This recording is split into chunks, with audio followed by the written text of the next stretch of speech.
প্রিয় শিক্ষার্থী সকলকে অনলাইন ক্লাসে স্বাগতম।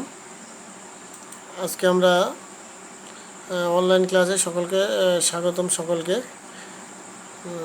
আমরা আজকে অষ্টম শ্রেণীর বাংলাদেশ ও বিশ্ব পরিচয় আমরা ক্লাসটা নিব। তোমরা ভিডিওটি শেষ পর্যন্ত দেখবা। আমরা দেখতে পাচ্ছি শিক্ষক পরিচিতি, আমি নিজেই ব্রজেন্দ্রনাথ বিশ্বাস, নবেট হাইস্কুল বিদ্যাপীঠ, খালিশপুর, খুলনা। আজকে আমরা যে ক্লাসে নেব সেটা হলো অষ্টম শ্রেণীর বাংলাদেশ ও বিশ্ব পরিচয়। প্রিয় স্টুডেন্টস, ভিডিওটি শেষ পর্যন্ত দেখবা। আর করোনাকালীন সময় যেহেতু অনলাইনে ক্লাস, সবাই সাথে থাকবে আর বেশি বেশি করে পড়াশোনা করবে। আমরা একটি ভিডিও চিত্র দেখবো। এখন আমরা ভিডিও চিত্র দেখব, দেখার পরে আমরা অন্য সিদ্ধান্ত কী আছে দেখা যায় আমাদের এই ভিডিওটি এর ভিতরে কী আছে। প্রিয় স্টুডেন্টস, ভিডিওটি আমরা মন দিয়ে লক্ষ্য করব। আমরা ভিডিওটি এবার দেখে লক্ষ্য করি। আমরা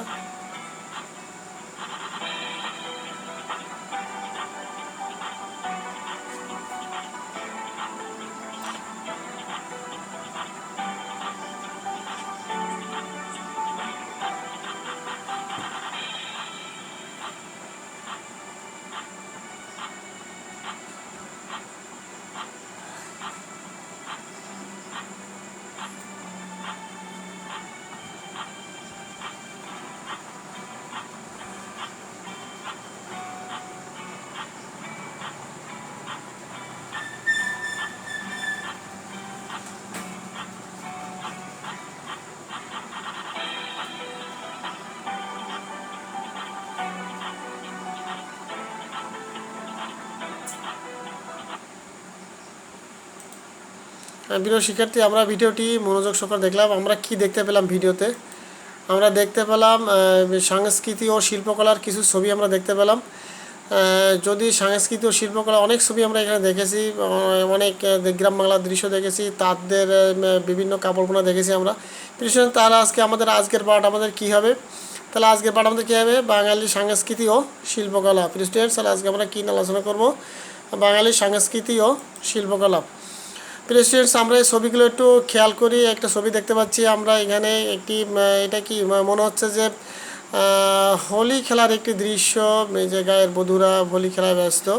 প্রিয় স্টুডেন্টস, আমরা দেখতে পারি এখানে আমরা কি দেখতে পাচ্ছি যে পুরাতন দিনের যে কাঁসার যে কলসি, বালতি, তারপরে এই বিভিন্ন জগ বা মগ রয়েছে বা বদনি রয়েছে আমরা দেখতে পাচ্ছি। স্টুডেন্টস, আমরা এবারে পাশে দেখি কী আছে। এবার দেখা যাচ্ছে খাবার দাবার, অর্থাৎ প্রাচীন বাংলার যে খাবার দাবারের যে রীতি ছিল, দেখা যায় এখানে কি কাঁসার থালা বা পিতলের থালা ব্যবহার করা হয়েছে। সেখানে এই যে কোরমা, পোলাও, সবজি, ডাল ইত্যাদি ব্যবহার করা হয়েছে। স্টুডেন্টস, তাহলে কি আমাদের সংস্কৃতি কি? এখন প্রশ্ন হচ্ছে সংস্কৃতি কি? এটাই হচ্ছে আমাদের সংস্কৃতি। স্টুডেন্টস, একটা মানুষ জন্ম থেকে মৃত্যু পর্যন্ত যে জীবন প্রণালীর মধ্য দিয়ে বড় হয়ে থাকে সেটাই তার সাংস্কৃতিক। এই সংস্কৃতিকে বলা আমরা আগের প্রাচীন সংস্কৃতি আর বর্তমান সংস্কৃতির মধ্যে অনেক মিল রয়েছে। এখানে আমরা গহনা দেখতে পাচ্ছি, প্রাচীনকালেও গহনা পড়তো, এখনও গহনা পড়ে, আবার এখনও হোলি খেলে, আগেও হোলি খেলতো, এখনও খাবার দাবার খায়, এখনও খায়, কিন্তু এই কিছুটা হয়তো পরিবর্তন হয়েছে, কিন্তু এই সবই হলো আমাদের সংস্কৃতি। স্টুডেন্টস, আমরা এরপরে চলে যাবো। আমরা এবার দেখতে পাচ্ছি এখানে কিছু কারুকার্য, অর্থাৎ এখানে দেখা যাচ্ছে কি যে একটি কাঠের নৌকা তৈরি করা হয়েছে। এখানে কিছুটা ঘর বাড়ি, গ্রাম বাংলার একটি দৃশ্য আমরা দেখতে পাচ্ছি। স্টুডেন্টস, আমরা এবার দেখতে পাচ্ছি বাউল, একতার হাতে বাউল এখানে গান গাচ্ছে, একতার হাতে কী হচ্ছে? বাউল গান গাচ্ছে, তাই না স্টুডেন্টস? তাহলে আমরা এরপরে দেখতে কী আছে, এখানে অনেক বইপত্র দেখা যাচ্ছে, কিছু পুরাতন দিনের বইপত্র এখানে দেখা যাচ্ছে। তাহলে আমাদের আজকে এটা কি সব মিলে কী হলো? এটাকে শিল্পকলা। স্টুডেন্টস, কী হলো? এটা শিল্পকলা। তাহলে শিল্পকলাটা কি আসলে কি?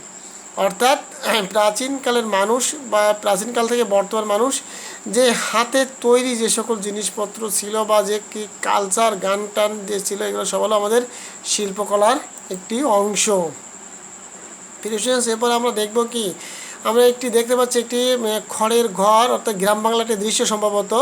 প্রিয় স্টুডেন্টস, আমরা এরপর দেখতে পাচ্ছি, এখানে দেখছি আমরা একটা টিনের ঘর, এটাও একটি গ্রামের একটি ঘর বাড়ির দৃশ্য। আমরা এখানে দেখতে পাচ্ছি কি যে এখানে একটি ঘর, টিনের ঘর, এখানে পাশে কোনো লোকজন রয়েছে, হাঁটাহাঁটি করতেছে। তাহলে এগুলো কি গ্রাম বাংলার ঘর বাড়ি।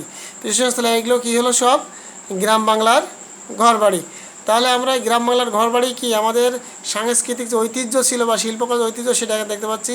প্রিয় স্টুডেন্টস, আমরা একটা অনেক দিনের একটি ঐতিহ্যবাহী একটা জিনিস দেখতে পাচ্ছি। প্রিয় স্টুডেন্টস, এটা কি তাহলে সবাই আমাদের গেস করতো এটা কি হতে পারে প্রিয় স্টুডেন্টস? হ্যাঁ, সবাই অনেক কিছু মনে হচ্ছে, কিন্তু দেখা যাক এটা কি আসলে কি। এটা কোন ঐতিহাসিক স্থান? এটা কোন ঐতিহাসিক স্থান প্রিয় স্টুডেন্টস? আমরা নামটা জানবো কি, দিনাজপুরের কান্তিজির মন্দির। তাহলে কী হলো, এটা দিনাজপুরের একটি কান্তিজির মন্দির, এটা নাম করা বিখ্যাত একটি মন্দির। আমরা দেখি এই মন্দিরের ভিতর ও বাইরের কিছু নকশা আমরা দেখতে পাবো। এখানে যে আমরা দেখতে পাচ্ছি মন্দিরের যে বাইরের যে নকশাগুলো রয়েছে, আমরা একটা দাঁড় কাছাকাছি দেখলাম। এখানে অনেক দেখা যাচ্ছে অনেক দেবদেবীর মূর্তি খোদাই করা কিছু এখানে আমরা অংশ দেখতে পাচ্ছি। বিশেষ করে আমরা আরও দেখবো, আরও একটু কাছে দেখতে পাচ্ছি এখানে অনেক দেবদেবী দেখতে পাচ্ছি আমরা হিন্দুদের যে এখানে মানে দেবদেবীদের ছবি আমরা দেখতে পাচ্ছি এখানে স্টুডেন্টস। তাহলে আমরা এরপর নেক্সটে চলে যাবো। আমরা এটা কি দেখতে পাচ্ছি, এটা একটি অনেক ঐতিহাসিক স্থান, সবার মনে করার কথা। প্রিয় গেস করে দিলে কি, দেখে মনে হচ্ছে মহেস্থানগড় বা দেখে মনে হচ্ছে কি উয়ের বটেশ্বর, কিন্তু না প্রিয় স্টুডেন্ট, সেটা কি আমরা কি দেখি সোমপুর বিহার। প্রিয় স্টুডেন্টে কী হলো, সোমপুর বিহার। দেখা যাক আমার উত্তরটা কতটুকু সঠিক। হ্যাঁ, এটা কোন ঐতিহাসিক স্থান আমরা দেখবো না, এটা কি, এটা পাহাড়পুরের সোমপুর বিহার। হ্যাঁ প্রিয় স্টুডেন্টস, তাহলে আমরা জানি যে বৌদ্ধদের এই সোমপুর বিহার খুবই বিখ্যাত একটি কি বৌদ্ধদের মন্দির বা বৌদ্ধ মঠ বলে আখ্যায়িত সেই সোমপুর বিহার, যেটা নির্মাণ করেছিল কে, ধর্মপাল। ধর্মপাল তাদের শিক্ষালয়ের ভিতরে এটা নির্মাণ করেছিল প্রিয় স্টুডেন্টস। তাহলে আমরা এটা সোমপুর বিহারের আরও কিছু চিত্র দেখবো, ভিতরে কি দেখা কী কী চিত্র আছে দেখা যাচ্ছে। এখানে একটি ষাঁড়ের মতো একটি দেখা যাচ্ছে, একটি মূর্তি দেখা যাচ্ছে এখানে। এখানে শিকারের একটি মূর্তি মনে হচ্ছে, এখানে শিকারে টিকার যাচ্ছে এই ধরনের একটি কিছু মূর্তি এখানে রয়েছে সোমপুর বিহারের। এই থেকে বোঝা যায় এরা এইভাবে সেটা লেখাপড়া করতো। আরও একটা মূর্তি দেখতে পাচ্ছি, এখানে অনেক মানুষের ছবি আমরা দেখতে পাচ্ছি। এই যে এখানে একটি মনে হচ্ছে কি কোনো মানুষেরই ছবি আর কি, তাদের বড় কোনো হবে। প্রিস্টেন্টস, আমরা এরপরে চললাম। এটা কি প্রিস্টেন্টস, আমার কাছে কি মনে হচ্ছে কি, এটা কি আমাদের বাংলাদেশি মানে কোথায়কার দিনে মনে হচ্ছে ঢাকায় সেই বিখ্যাত সেই কি মসলিন মনে হচ্ছে, তাই না প্রিস্টেন্টস? হ্যাঁ, সেই জামদানি মনে হচ্ছে নাকি। এখানে দেখা যাচ্ছে তাঁতিরা তাঁতের কাপড়, এখানে তাঁতের কাপড় দেখা যাচ্ছে, তাঁত বুনতেছে। প্রিয় আমরা দেখতে পাচ্ছি এখানে সেইখানে এইটা থেকে অনেক আগে এটা একটু আধুনিকরণ করা হয়েছে বর্তমানে, তাও এটা কি এটা এখানেও তাঁতে দেখছে দুটো মেয়ে পাশাপাশি বসে আছে, তাতে দেখে তার মধ্যে সুতা তোলা আছে এখানে। প্রিয় আমরা জানি। এরপরে এখানে আরেকটা দেখতে পাচ্ছি, আরেকটা দেখতে পাচ্ছি এখানে, এখানেও এরকম বোনা হচ্ছে, মনে হচ্ছে তাঁতের একটি যন্ত্র। প্রিয় লেখে এটা কি আসলে, হ্যাঁ তাঁত শিল্প। প্রিয় এটা কি, তাঁত শিল্প, যা আমাদের প্রাচীন ঐতিহ্য বহন করে। স্টুডেন্টস, আমরা তাঁত শিল্প। এবার আমরা দেখা যাচ্ছে কি এটা গ্রাম বাংলার কি, এরা কি এগুলো কি, এটা শাড়ি মনে হচ্ছে কি স্টুডেন্ট, শাড়ি না, শাড়ি। হ্যাঁ, বাংলার শাড়ি। বাংলায় যে সকল শাড়ি ছিল আমরা জানি অনেক বিখ্যাত বিখ্যাত শাড়ি ছিল, তার ভিতরে অনেক নাম করে করে শাড়ি ছিল। ভিতরে মনে আছে কী কী শাড়ি আছে বিখ্যাত ছিল মুঘল আমলে ঢাকায় বিখ্যাত কি, দেখা যাক আমরা সেই চিত্রগুলো পাই যাবো। এটা কি সিল্কের শাড়ি, কী শাড়ি, সিল্কের শাড়ি। হ্যাঁ প্রিস্টেন্ট, সেইটা আমরা এখানে দেখতে পাচ্ছি একটি আংটির ভিতর দিয়ে 10 গজ কাপড় এখানে ঢুকে যাচ্ছে। তাহলে এটা কি প্রিস্টেন্ট, তাহলে বলো তো এটা কিসের একটা উদাহরণ মনে হচ্ছে। হ্যাঁ, এটা হলো কী ছিল, ঢাকাই মসলিন।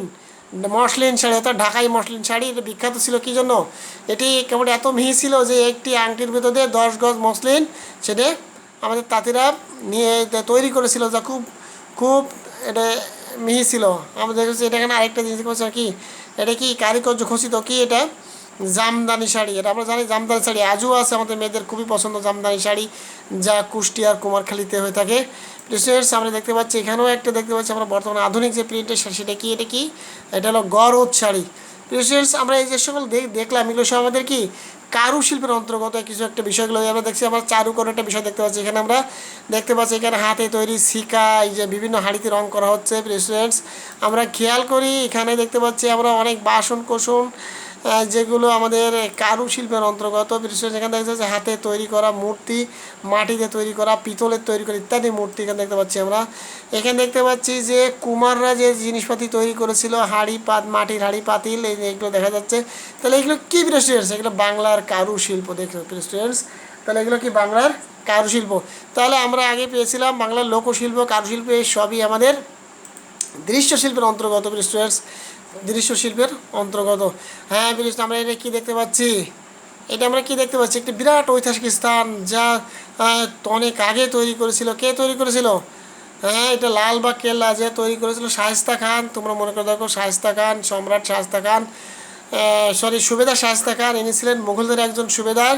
ইনি এই লালবাগের কেল্লা তৈরি করেছিলেন। এই লালবাগের কেল্লা এর ভিতরে রয়েছে তার কন্যা পরিবিবির মাজার রয়েছে, যে জন্য সে বিখ্যাত।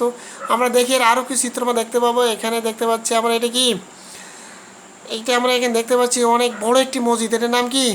আদিনা মসজিদ, না সরি আহসান মঞ্জিল। এটা হলো আহসান মঞ্জিল, যা ওই সমসাময়িক তৈরি করা হয়েছিল শায়েস্তা খানের আমলে। হ্যাঁ, আমরা এখানে দেখতে পাচ্ছি কি একটি মসজিদ, তাই না? এটা কি? এটা হলো ছোটো সোনা মসজিদ। স্টুডেন্টস, তাহলে আমরা এগুলো দেখলাম। বাংলা যে বিখ্যাত স্থাপত্য ছিল তার ভিতরে লালবাগের কেল্লা, এখানে রয়েছে আহসান মঞ্জিল, এখানে রয়েছে ছোটো সোনা মসজিদ, যা সমসাময়িক তৈরি হয়েছিল। এগুলো কি? বাংলার স্থাপত্য শিল্প। তাহলে এই বাংলার স্থাপত্য শিল্প সবই হলো বাংলার কারুশিল্পের অন্তর্গত। প্রিয় স্টুডেন্টস, আমরা এবার দেখতে পাচ্ছি এখানে অনেক কি, এখানে দেখতে পাচ্ছি বাংলার একজন মেয়ে যিনি সেলাইতে ব্যস্ত। তার মানে কি এটা কি? এটা কি নকশি কাঁথা, সব নকশি আঁকা আঁকা দেখা যাচ্ছে। অনেক চিত্র দেখা যায় কি, তাহলে কি বাংলার নকশি কাঁথা। প্রিয় স্টুডেন্টস, বাংলা নকশি কাঁথা। তাহলে আমরা আলোচনার আমরা শেষ পর্যন্ত চলে আসছি ক্লাসের। তাহলে তোমাদের জন্য একটা বাড়ি কাজ আমরা দিয়ে যাচ্ছি, সেটা কি খেয়াল করো প্রিয় স্টুডেন্টস। বাঙালি সংস্কৃতি ও শিল্পকলা বিকাশে তাঁতিদের ভূমিকা আলোচনা করো। এটা তোমরা বাড়িতে এই কাজটা সুন্দর করে লিখবা প্রিয় স্টুডেন্টস। তাহলে আজকে আমরা সকলকে ধন্যবাদ জানিয়ে আজকে আমরা অনলাইন ক্লাস শেষ করছি। সকলে ভালো থাকবে, সুস্থ থাকবে, এই আশাবাদ ব্যক্ত করে আজকে ক্লাস শেষ করি। ধন্যবাদ।